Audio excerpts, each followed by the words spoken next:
동해 심해 석유가스 매장 분석을 담당한 미국 액트지오의 그 대표가 오늘 세종 정부청사에서 기자회견을 열고 여러 의혹에 대해 답했습니다.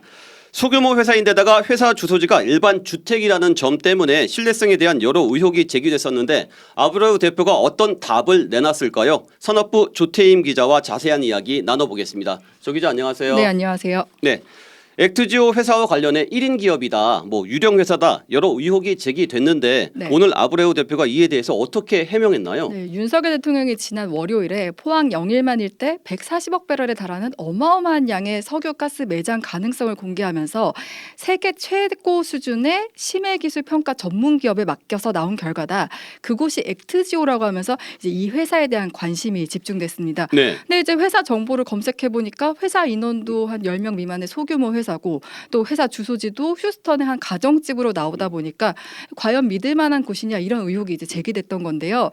이 휴스턴 집이 아브레우 대표의 자택 주소가 맞느냐 오늘 이 질문이 나왔거든요. 여기에 대한 답 직접 들어보시겠습니다. The answer is yes. 대답은 그렇습니다. 액트지오는 컨설팅 업체로 컨설턴트 기반이 되는 곳입니다. 우리가 일할 때 필요한 건 컴퓨터, 소프트웨어, 카메라밖에 없습니다. 같이 일하는 사람들은 전 세계 각지 흩어져 일하고 So my 있습니다. team is spread around the 네, world. 이 업계에서는 소규모 업체들이 이렇게 대규모 프로젝트에 참여하는 일이 일반적이라고 답했는데요. 그러면서 파키스탄, 미얀마, 브라질, 볼리비아 등 다양한 국가에서 이 심해 프로젝트에 참여한 이력을 공개하면서 이제 불신을 좀 덜려고 했습니다. 네. 한국석유공사 측도 이제 분석업체 선정 과정에서 4곳이 경쟁 입찰에 참여했는데 이 가운데 기술, 가격적인 면을 고려해서 액트지오사를 낙찰했다 이렇게 덧붙였습니다. 네, 그렇군요. 그런데 어제부터 새롭게 제기된 의혹이 하나 더 있습니다. 네. 세계적인 석유 개발 업체인 호주의 우드사이드사가 한국의 심해 유전 가능성에 대해 장래성이 없다고 보고 지난 1월 철수했다는 사실인데요. 네, 네.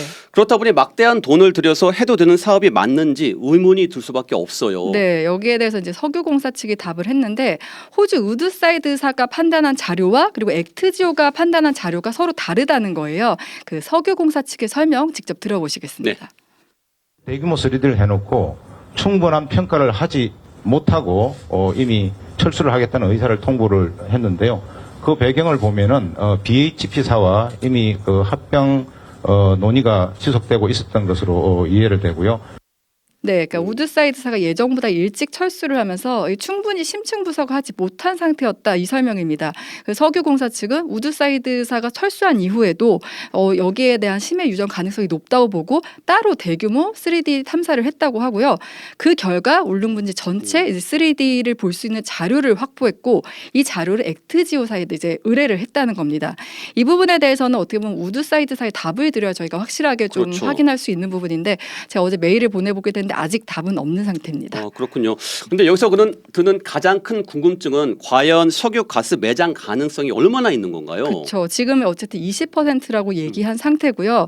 이 석유가 발견되는 곳에 이제 4가지 조건이 필요합니다. 기반함, 저류층, 덮개함, 이제 트랩이라는 이 4가지를 갖춰야 되는데 쉽게 설명하자면은 석유와 이제 가스가 모여 있을 만한 지층 구조가 필요하고 이들이 밖으로 빠져나가지 못한 이 덮개와 돔 구조가 필요합니다. 네. 근데 동해 심해에서 이 구조, 유망 구조가 발견됐다는 거예요. 근데 문제는 이렇게 긍정적인 면만 있으면 좋겠지만 리스크가 있습니다. 네. 그러니까 지금까지 분석을 통해서는 탄화수소를 발견하지 못했다고요. 그러니까 이 탄화수소가 뭐냐면은 플랑크톤들이 죽어서 땅에 묻히고 이제 오랜 기간 거치면서 탄화수소로 바뀌는데 이 탄화수소가 석유와 가스의 그 생성 원인이 되는 겁니다. 네. 근데 지금까지 탐사를 통해서는 이 탄화수소를 발견하지 못한 거예요.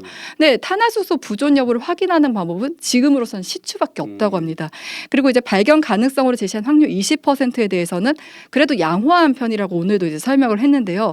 그러면서도 전제를 단 건 80% 실패 확률도 있다 이런 점을 분명히 했습니다. 이 부분도 아브레우 대표의 말을 직접 들어보시겠습니다. 네. 20%의 성공률은 굉장히 양호합니다. 가이아나의 리자는 성공 가능성이 16%였습니다. 오해하면 안 되는 건 20%의 성공 가능성이 있다는 말은 80%의 실패 가능성이 있다는 뜻이기도 합니다. 예, 오늘 기자회견에서 또 짚어볼 만한 점이 있나요? 네, 오늘 회견에서 이제 대통령이 추도하기 전에 이런 발견 가능성을 발표하는 게 좀 흔한 일이냐, 이례적인 일이냐 이런 질문이 나왔는데 네. 아브레우 대표는 미국 오바마, 트럼프 전 대통령 사례를 들면서 이례적인 일은 아니다 이렇게 답을 했고요. 산업부에서도 요 설명을 좀 보충했는데 우리나라에서는 뭐 석유 가스가 발견됐다는 것 자체가 어마어마한 일이고 또 수입 대체 효과가 크기 때문에 국민 경제에 미친 영향이 크다고 보고 이걸 국민들께 알리려고 했다 이렇게 설명을 했습니다. 네. 오늘 기자회견으로 그동안 제기된 의혹이 완전히 풀렸다고 볼 수 있을까요? 사실 이렇게 들으면서도 아직 해소가 됐다 이게 고개를 갸웃하게 되는데요. 아직 네. 부족한 점이 많습니다. 그러니까 워낙 전문적인 영역인데다가 정부에서도 이거 에너지 안보 문제다 기밀이다 하면서 다 밝히고 있지 않고 있거든요. 오늘 질문 중에서도 액트지오사 말고 다른 업체에 의뢰하지 않았느냐. 그러니까 이렇게 큰 프로젝트를 한 곳에만 맡기는 게 맞느냐 이런 질문이 나왔는데 석유공사 측 답변이 기밀이 달린 문제이기 때문에 보통 여러 곳에 의뢰하지 않는다. 한 곳에만 의뢰하는 게 일반적인 일이다 이렇게 말을 했습니다. 사실 그 저희 상식과는 좀 다른 답변이죠. 그렇죠. 그리고 또 액트지오사의 결과에 대해서 국내 전문가들과 기관들의 교차 검증을 했다고는 했는데 그분들 명단도 지금 공개하지 않고 있고요.